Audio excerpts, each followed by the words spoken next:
कल्पना कीजिए, आप एक ऐसे समय में हैं जब धरती पर कोई तकनीक नहीं, न कोई इंजन, न पेट्रोल, न विज्ञान का कोई झांत स्वरूप। लेकिन उस समय भी एक विमान हवा में उड़ता है, वो भी बिना पायलट, बिना ईंधन, सिर्फ मन की शक्ति से। ऐसा ही एक विमान था, पुष्पक विमान।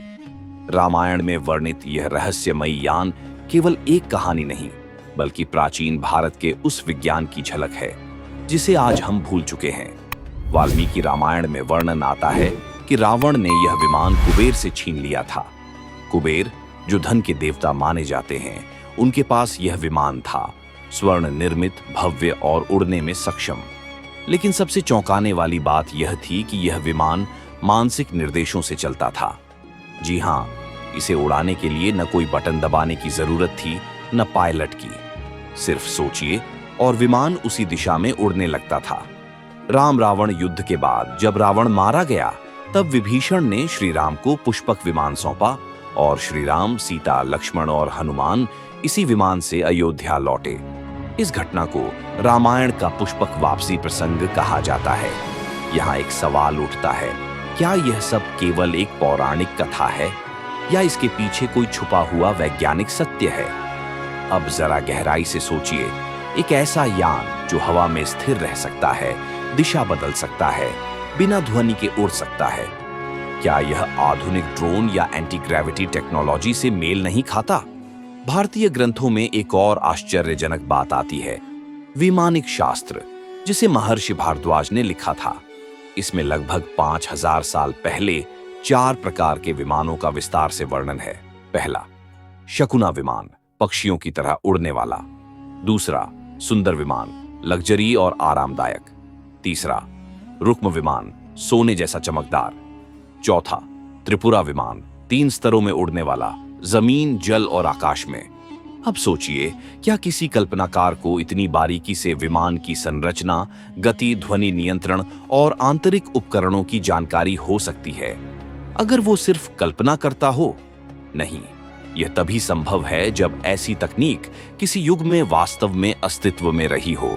कुछ वैज्ञानिक और इतिहासकार मानते हैं कि प्राचीन भारतीय ज्ञान बहुत गहरा था, परंतु वो आज के विज्ञान की परिभाषाओं में फिट नहीं बैठता, इसलिए उसे मिथक कहकर नजरअंदाज कर दिया गया।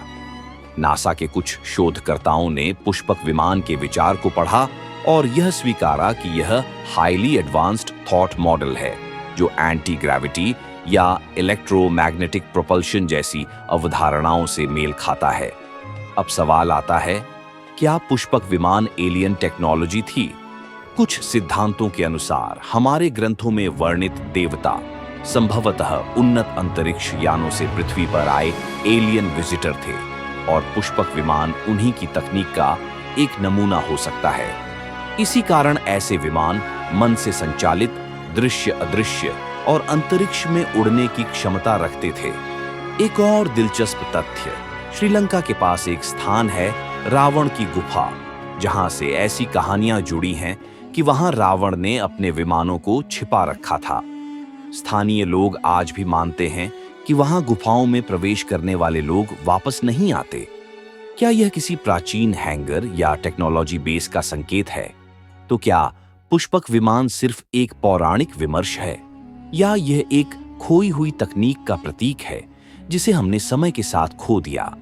जब रामायण, महाभारत और अन्य ग्रंथों में उड़ने वाले रथों, दिव्यास्त्रों और आकाश मार्गों का बार बार उल्लेख आता है, तो कहीं न कहीं यह मानना पड़ता है कि हमारा अतीत हमारी सोच से कहीं ज्यादा उन्नत और रहस्यमयी था। आज जब हम रॉकेट और स्पेसशिप बनाकर गर्व करते हैं, हमें यह नहीं भूलना चाहिए कि हमारी संस्कृति ने हजारों साल पहले ऐसे विचारों की नींव रखी थी जो आज भी विज्ञान के लिए चुनौती बने हुए हैं। पुष्पक विमान हमें याद दिलाता है कि हमारे पूर्वजों ने सिर्फ पूजा नहीं की, उन्होंने तकनीक और चेतना का संगम भी जिया। तो अगली बार जब आप आकाश में उड़ते किसी विमान को देखें, एक बार जरूर सोचिए, क्या ये सब आज नया है या फिर वो सिर्फ पुनरावृत्ति है उस वैदिक विज्ञान की जिसे हमने कभी पुष्पक विमान कहा था।